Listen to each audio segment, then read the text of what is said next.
When I first stepped off the plane in Manila, it felt like I had walked straight into a painting. Colors spilling into every corner. Jeepneys gliding by in wild patterns of reds, blues, and golds. The air buzzing with music, laughter, and the smell of sizzling street food. It was chaotic, but it was the kind of chaos that felt alive. Back home, life was a checklist. Wake up, commute, work, repeat. Every minute accounted for. Rules for everything. Even joy felt scheduled. I thought that was normal. I thought that was freedom. But in the Philippines, something shifted.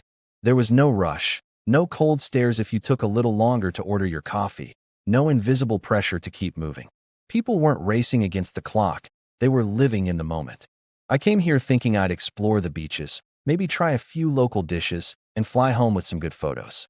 Instead, these islands, and the people who call them home, started dismantling everything I thought I knew about how life should be lived. This is the story of my 100 days in the Philippines, and how they taught me what real freedom truly means. The arrival, first taste of freedom. The moment I stepped into Ninoy Aquino International Airport, I knew something was different.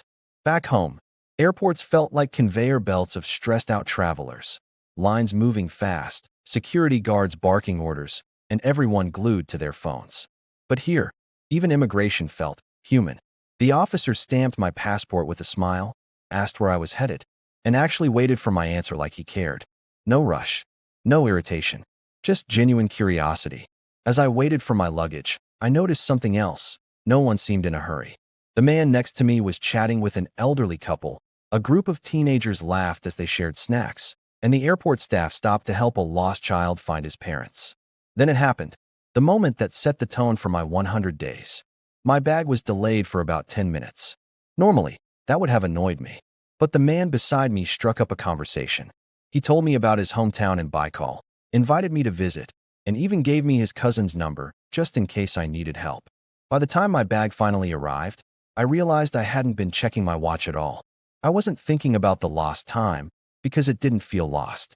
It was my first taste of what I would later understand as Philippine time, where moments matter more than minutes, and life is measured in smiles, not seconds. The pace of life, slow is fast here. It didn't take long before I encountered Filipino time in full force. On my second day, I had a packed itinerary: sunrise at Manila Bay, breakfast at a famous cafe, then a quick trip to Intramuros before heading to Tagaytay. I thought I was being efficient. But then, at breakfast, the cafe owner came to my table. She asked about my trip, where I was from, and if I had tried her special longanisa. She brought me a free plate just to taste. Before I knew it, I was sitting with her family, swapping stories over coffee for more than an hour. That wasn't the plan. And yet, it felt better than any plan. Over and over, I found myself slowing down. A tricycle driver would invite me for halo halo after a ride. A vendor would insist I try their best mango, then tell me about their kids. A family I met on the beach asked me to stay for dinner because the sunset is better when you share it. In my country, slowing down often feels like falling behind. Here, slowing down made me feel more alive. I started realizing something profound. People here don't treat life like a race. The goal isn't to get somewhere as fast as possible. It's to enjoy the journey, the stops, and the unexpected moments along the way. It's not that Filipinos don't value time. It's that they value people more than the clock. And that changes everything. Freedom from overregulation back home. Everything comes with a rule. Don't park here. Don't sell food without a permit. Don't sit on that bench for more than an hour. Even creativity is boxed in by bureaucracy. In the Philippines, I saw something else entirely, an almost artistic flexibility. A vendor sets up a barbecue stand on the sidewalk because it's a busy street at night? No problem. A man runs a sari-sari store out of his living room? Perfectly normal. Even transportation had a sense of improvisation. Need to park? If there's space and it's safe, someone will wave you in. Miss the bus? A jeepney will probably stop and make room for you, even if it means sitting on a rice sack. One afternoon in Cebu, I watched a man repair a fishing net on the roadside while his wife sold freshly grilled fish beside him. No licenses. No by-the-book setup. Just people making life work, using common sense and trust. Of course, there are laws, but they don't strangle daily life. There's room for adaptability. And with adaptability comes opportunity. Where I'm from, freedom often means not being told what to do. Here, Freedom felt like having space to create your own path, without 1,000 invisible walls blocking you.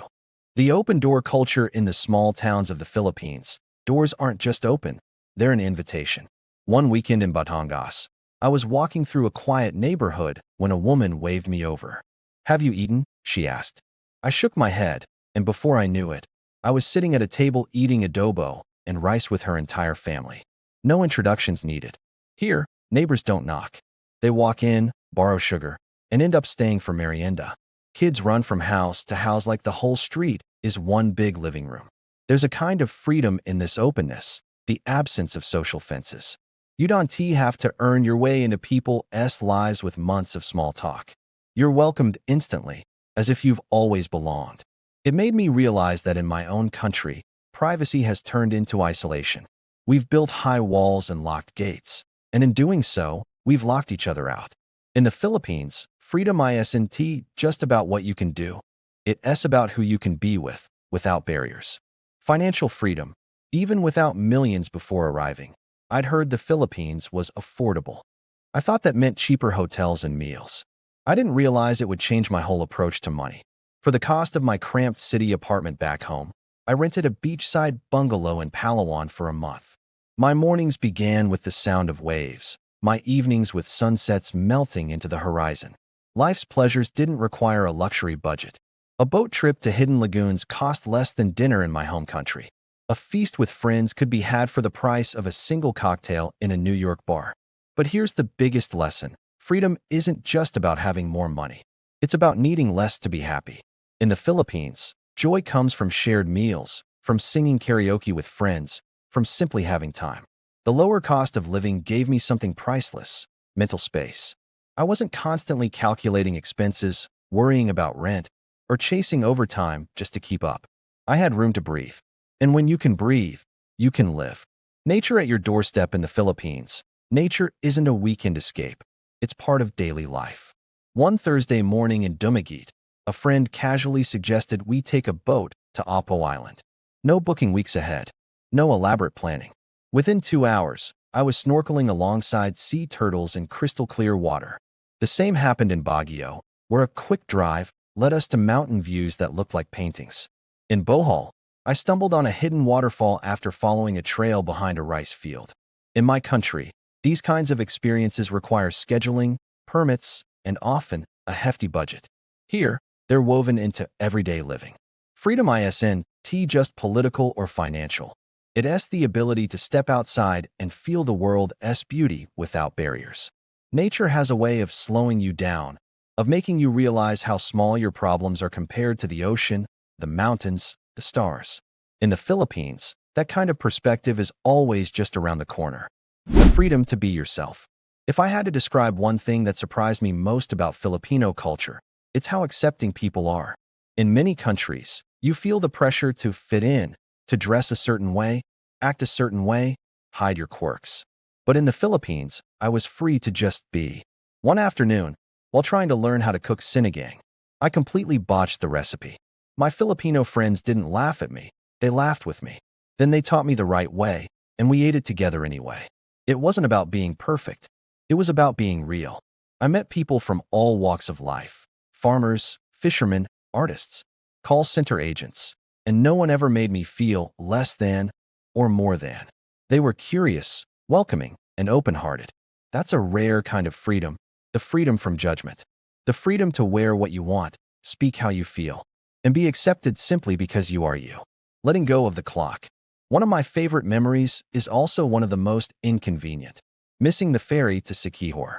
Back home, missing transportation means frustration, wasted money, and a ruined schedule. But here, it turned into one of my best days. While waiting for the next boat, I met 3 travelers from Mindanao. We shared snacks, told stories, and even sang a few songs while a street guitarist played nearby. By the time the ferry arrived, we'd made plans to meet up again later in the trip. I realized something powerful.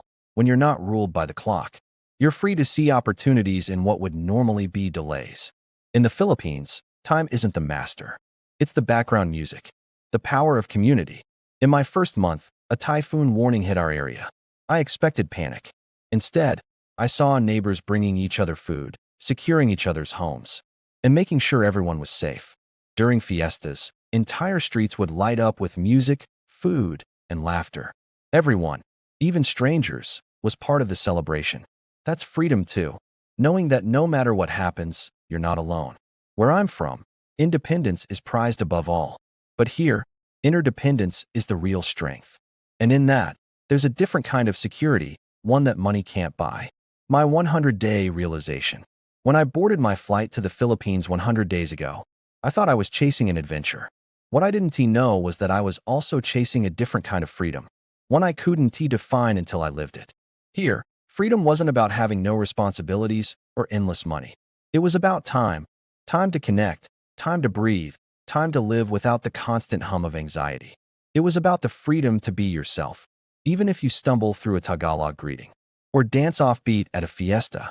It was about the safety net of the community, knowing that someone will always lend a hand, share a plate, or simply sit with you when the power goes out.